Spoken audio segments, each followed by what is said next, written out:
Day kasi yung today ko po, two, yung two at saka day. And then yeah, I'm available today tapos TOD. Laging ano nga so parang nare-realize ko na lang na promise, may most of the time pagka nagre-reply sila, 'di ba pag nagmamadali ka or yung basta yung tomorrow, basta i-shortcut mo na lang pag parang pag silang yes, I'm available tomorrow, talagang yung buong kwan. Doon ko na lang na-realize na I am dealing with professionals. Sila yung may pay. 'Di Yeah. ba? So Pero kailangan. ang, And ang then I have experience as sige well ma'am. yung ate ko, ano siya, head ng PAW sa Bontoc. Lagi niyang Oh. kinukorek yung grammar ko pag nag-post. Pagtingin pa lang niya, sabi niya, if I were the buyer, I don't want to talk to you. Sabi niya, kasi, syempre, hindi naman lahat, pero most of the time, yung impression ba na kapag broker ka, dapat bukod sa Yes, well true. educated ka, dapat yung mga simple things lang, lalo na sa pagpo-post, dapat yung spelling at saka grammar, tama, buti na lang may chat GPT. AI. Kaya lagi niyang kinokorek po. Pagka-post ko, ano niya agad, mali yan, ganito, ganyan. Yun, i-correct ko Yeah. agad.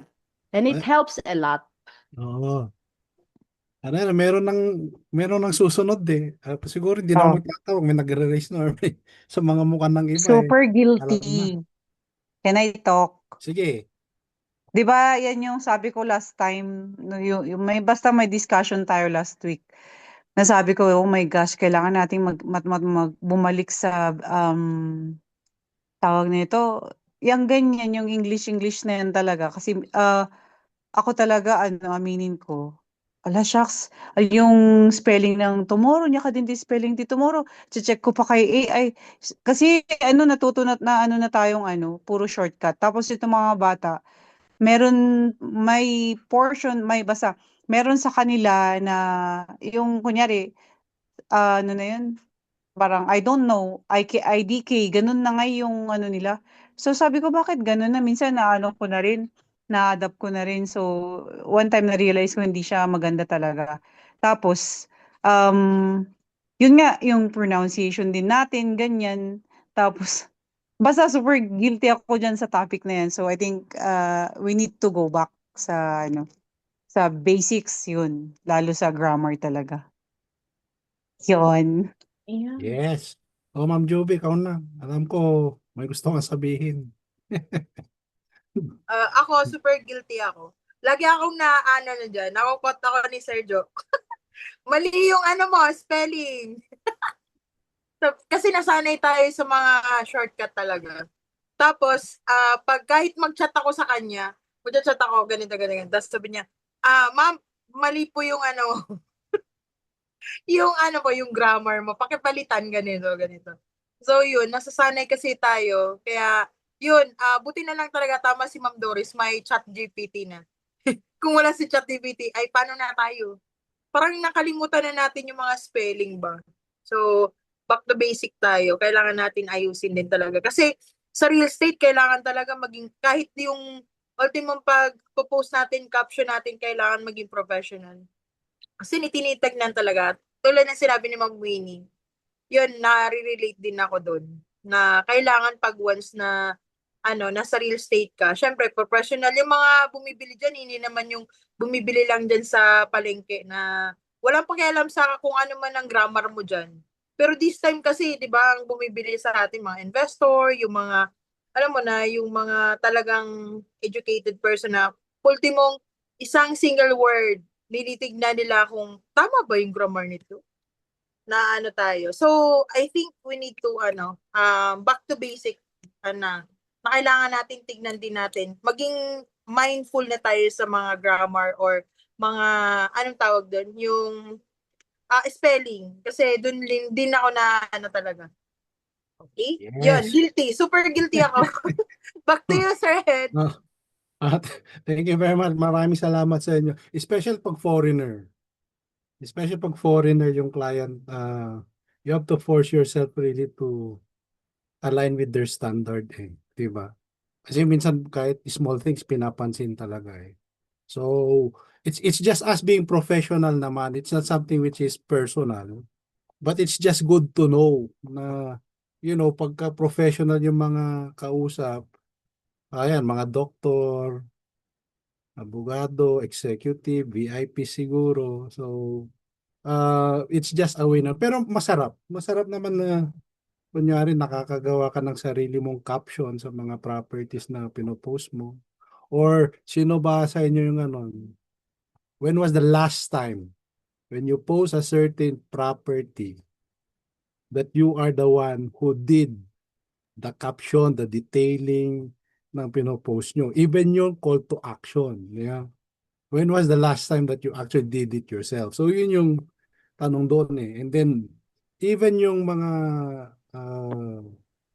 events, activities na pinopost natin sa ating My Stories, yung mga shout out, when was the last time na hindi kayo humingi ng tulong kay ChatGPT? So, yun yung mga kailangan natin practicein. Sa akin kasi guys, if you know, sa akin, sanayan lang. That's why if you would text me or you message me, ako, usually makikita yung kompleto. Word by word, sentence by sentence, kompleto talaga. No? So, OM na OM, pero, sir, ano? oh, sanayan lang talaga. Oo, sanayan lang. Yeah. But what helps is that when you read, it's a form of practice. Ay, sabali rita. Oh. Oo, Tapos Nangangiti na si ano? Ma'am Doris. Ah, ano kasi, sa totoo lang, syempre, shucks, ang galing niya mag-English. Dati naman magaling ako mag-English. Kaya lang, nung napunta kasi ako sa Saudi, ano ba yung English namin doon? Yung barok-barok talaga Oo. na. As in, Me too. super, ano bang klase? Basta super nasira-sira ang grammar doon. So ngayon, kailangan talaga nating, si Edward, galing talaga yan mag-English eh. So wala akong masabi. Kaya minsan, nagano talaga ako, So value nag- add lang naman guys, most especially kung yung client ang gusto nyong form of communication yung email. English. Ay, Oh, oo. Yung grabe. email talaga, Oh, grabe you have malala. to be very careful. Kung ang gusto niyang way of communication nyo is Oh. via email, Mhm. kailangan talaga. Buti No? na lang, Sir Ed, Yeah. nung nasa Saitel ako, sa inbound ako. Sa inbound, oo. Thank you for calling AT&T Direct TV Yes. Billing. My name is Oo. Huh? Joey. Ito Pero sabi ni Ma'am siguro, Grammarly, autocorrect, even sa exclamation point. Yeah, meron naman talaga yung makakatulong tong mga to. Pero ang Pero it ano kasi doesn't pag on mean the spot. kapag may mga tao talaga na medyo mahina din sa grammar at spelling. Mm. We have to accept the Agree. fact na ganun. Hindi Guilty. po True. hindi Yeah. tayo na yung uso-uso ngayon. Talagang may mga ano lang talaga na we have to accept na ganun. May mga Oo. matatalino din kasi sa ganyan eh. Yes. Tapos, True. pero Nanood hindi rin kayo sila ng magaling sa practical kaya movie. natin na kaya we just accept na ganun. Alam natin ang sarili natin and we try lang siguro na i-work out, di ba? Hindi ko naman sinasabing kaya ako nga tanggap na tanggap ko sa grammar talaga. May Pareho ano naman. Best kasi kung example hindi nyo natin dyan tanggapin, for example, saan ba si Brother Carl? Ay, that's what I'm Si thinking. Carl. Tingnan mo si Ayan. Carlo, ang dami niyang Pero sale.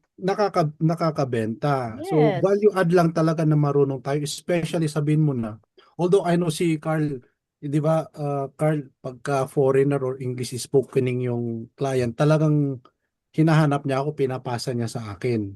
Yun lang yung mga value add doon na at least kung alam natin, hindi nyo na kailangan ng iba, kaya nyong harapin yung tao o yung client. No? Kahit sa question and answer, kaya nyo silang sagutin. So it's just a value add talaga. No? Hindi naman tayo nagdi-discredit ng mga taong hindi marunong sa grammar, sa sentence construction, pero nakakatulong lang naman, no? And Yeah. I think sometimes it's more on the delivery pa nga na nagiging effective tayo eh. Regardless sa pronunciation, regardless sa intonation, pero sometimes it's really yung delivery ang nagdadala. Oh, Carl, di ba tama? Yes po, yes po. Pero ngayon po medyo nag-improve na ako ng konti sa inyo. Kaya naman ng sumabay. Yeah. Ano gusto ko? You know. Papalechon nga yan eh. Yes, ma'am. O, di ba, Carl? I like it. Mm. Hindi talaga noon, no? Pagka, Kahapon. kunyari, nag-tripping si Carl, tapos, naku, foreigner pala yung makakasama or magpapatripping, talagang tumatawag na yan eh. No, we feel that before eh, yung natataranta siya or ano. Pero ngayon talaga, good na si Carl. Yeah. Oo. Yes. Pambato ng ROJ, si Carl. Yeah. So, a little improvement that we could share, help our members, no, that's already a big success to us. Si Ma'am Aida sabi niya, when I write a letter, especially to high-ranking person, I make sure my first impact to the one who reads will be courteous on their end so that my request can kindly Just go win their there. consideration and how a person can feel Okay. the best of my intention for them. O tama naman talaga yun, no? Sabi ko nga guys, sometimes, aminado tayo doon, may mga matatalinong agent brokers talaga. Pero sa akin kasi wala sa talino talaga, nasa Yeah. katagalan sa industriya. Yun talaga. So, this is just an added value kung marunong tayo. Pero it doesn't mean na hindi tayo magiging successful sa field na to kung hindi man natin alam. Pero trying hard can help us. At least self-development na rin yun sa atin, di ba? Okay? Tama. So, madali lang to. Ma'am Vicky, summarize mo na. Sige na ma'am, summarize. Okay. Yung natutunan natin ngayon is about yung grammar, how we present ourselves, not only in spoken language but also in writing. So as much as possible, dapat we try our best to express ourselves, in the best way we can, para ma-impress natin. Tama yung sabi ni Sir Edward. It's a value added naman na talent natin or skill natin to to write grammatically correct, and also write and speak English as well. Speak better English as well. And yan, skill yan, natututunan. Hindi naman yan napanganak kang ganun na, magaling na. We have, pag practice mo kasi yan, mas madali mong matutunan. Tama ba, Sir Edward? Yes. Thank you very much. Palakpakan natin ang isa't isa. Oo, kaya natin speaking English, right? Grammar, tama. Sir. Oo. Pero ano to, sanayan lang talaga, tsaka every now and then, di subukan nyo. Or pwede nyo umpisahan sa pagbabasa. Hindi, maging No? Yung English sa English office. is, yung binabasa yung English, you say it. Pag Out nakita loud. pag nakita tayo sa office, mag-English. Ayan, magiging call center na tayo. Pag pumasok sa office, English Di na. ba? EOB English only. parity pala tayo doon. Ako, madali lang yan. Nandun si Ma'am Ashley Laranang, si Oo nga, Sir Fernando Laranang. O sige, Englishin nyo sila pag nandun sila. Alam mo, Sir Ed, yun ang inaayawan ko pag papasok na ako sa call center. Pag nasa floor ka na, kailangan mo nang mag-English kaya hindi na lang ako nagsasalita. Kaya English. natin yan. We would meet more clients, more Yes, customers, and through this value add of us being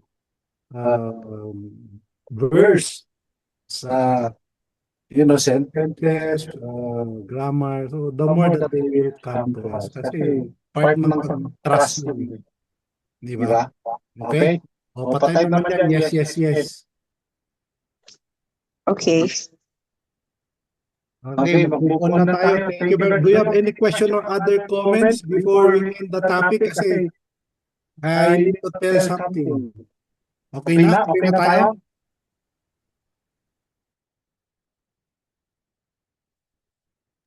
Alright. Good na. Good na tayo. Okay. Pag pumunta po kayo sa YMCA bukas, wala na kayong maabutan doon. Okay, nakamove na tayo sa One corporation! Yay! Ilan ba tayo kanina? So, cause one of our concern really mas maliit yung opisina, di ba?